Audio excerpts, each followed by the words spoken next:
شروع अल्लाह के नाम से जो बड़ा मेहरबान और निहायत रहम वाला है। हज़रत राबिया बसरी रहमतुल्लाह अलैह की पैदाइश से पहले आपके वालिद शेख इस्माइल रहमतुल्लाह अलैह के यहाँ 3 बेटियां थीं। चूंकि आप उनके बाद पैदा हुई, इस मुनासबत से आप रहमतुल्लाह अलैह का नाम राबिया रखा गया। अरबी ज़बान में राबिया चौथी को कहते हैं। आप एक गरीब तरीन घराने में पैदा हुई। आपके वालिद हज़रत शेख इस्माइल रहमतुल्लाह अलैह अगरचे दुनियावी मालो दौलत से महरूम थे, लेकिन आप कनात की दौलत से माला माल थे। आप चूंकि खुद मुत्तकी और परहेजगार थे, लिहाजा आपको दौलत दुनियावी से महरूमी पर कोई शिकवा था न शिकायत। आप पैकर तस्लीम और रजा थे, हर हाल में अल्लाह के शुक्रगुजार, फ़ख्र पर फ़ख्र करने वाले, फाका होता तो खामोशी से बर्दाश्त करते थे। हज़रत राबिया बसरी रहमतुल्लाह अलैह की इब्तदाई ज़िंदगी इसरार और मार्फत के अजीम शान वाक़यात से भरपूर है, जिससे मालूम होता है कि आपका बचपन आम बच्चों से मुख्तलिफ था। शेख फरीदुद्दीन अता रहमतुल्लाह अलैह फरमाते हैं कि जिस रात हज़रत राबिया बसरी पैदा हुई, शेख इस्माइल रहमतुल्लाह अलैह के घर की बेसरो सामानी का ये आलम था कि घर में कोई अजाफी कपड़ा तक न था जो नौमौलूद को उड़ाया जा सके, और ना रात के वक्त चिराग जलाने के लिए घर में तेल था, और ना ही नौमौलूद की नाक पर लगाने के लिए तेल की कोई बूंद मौजूद थी।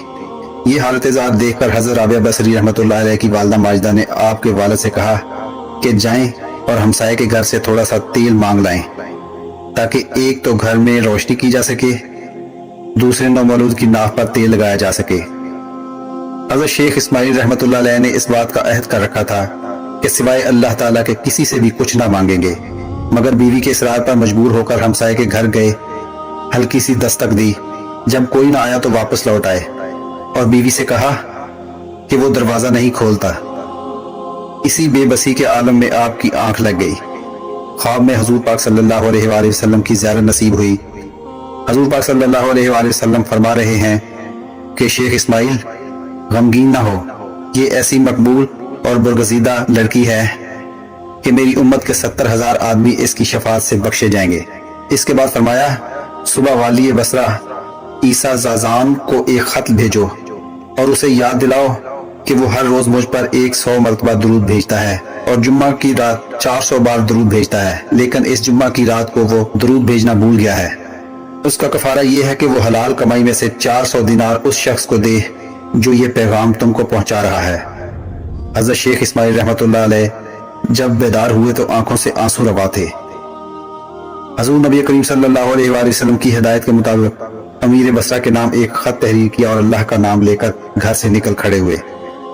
दिल में यह भी ख्याल बार बार आ रहा था कि मैंने अहद कर रखा है कि अल्लाह के सिवा किसी के आगे दस्त दराज नहीं करूंगा।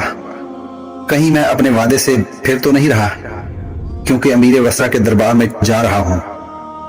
फिर दिल को इस ख्याल से तकवीर मिलती कि यह तो हुजूर पाक सल्लल्लाहु अलैहि वसल्लम का हुक्म है और नबी करीम सल्लल्लाहु अलैहि वसल्लम का हुक्म गोया अल्लाह का हुक्म है।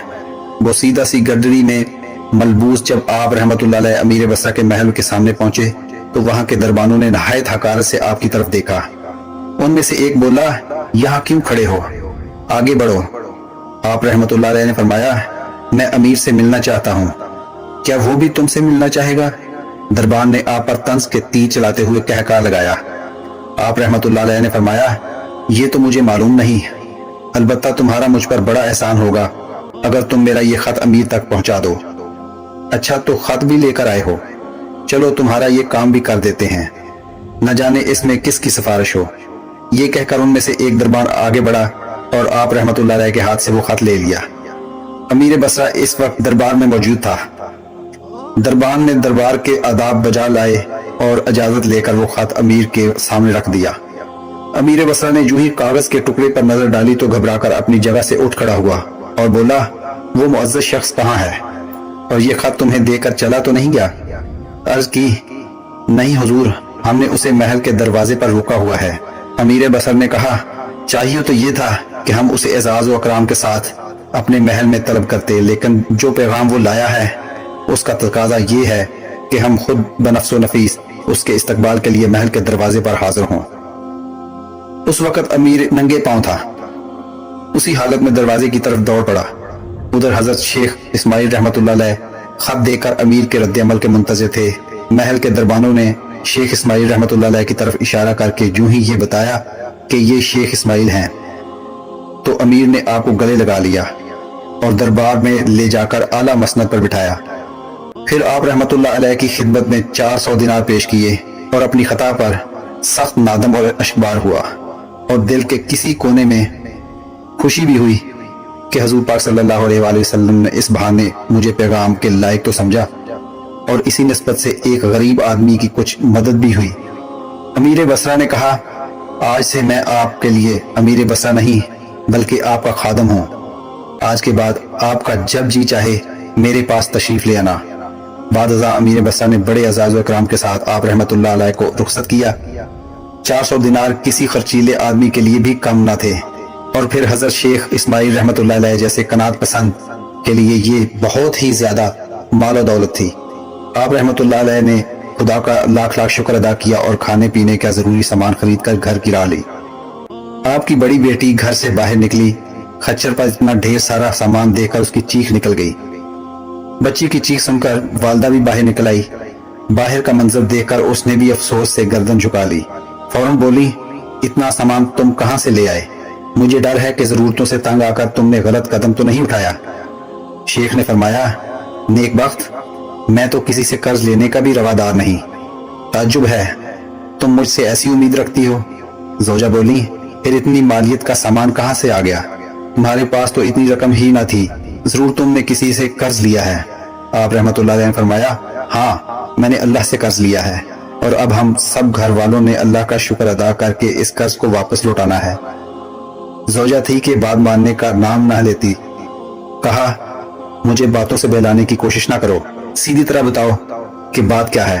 شیخ نے فرمایا، نیک بخت، بتاتا ہوں، مجھے سانس تو لینے دو۔ زوجہ بولی، جب تک اصل بات نہ بتاؤ گے ان اشیاء کو ہاتھ بھی نہ لگاؤں گی۔ زوجہ کے اس اصرار پر آپ نے اپنا خواب اور امیر بصرہ کا سارا واقعہ بیان کیا۔ زوجہ محترمہ دم سادے سارا ماجرا سنتی رہی۔ پھر دونوں میاں بیوی دیر تک اللہ کا شکر ادا کرتے رہے اور اپنی خوش نصیبی پر خوشی کے آنسو بہاتے رہے۔ حوالہ سیرت رابعہ بصری رحمۃ اللہ علیہ۔ دوستو، آج کی ویڈیو اچھی لگی ہو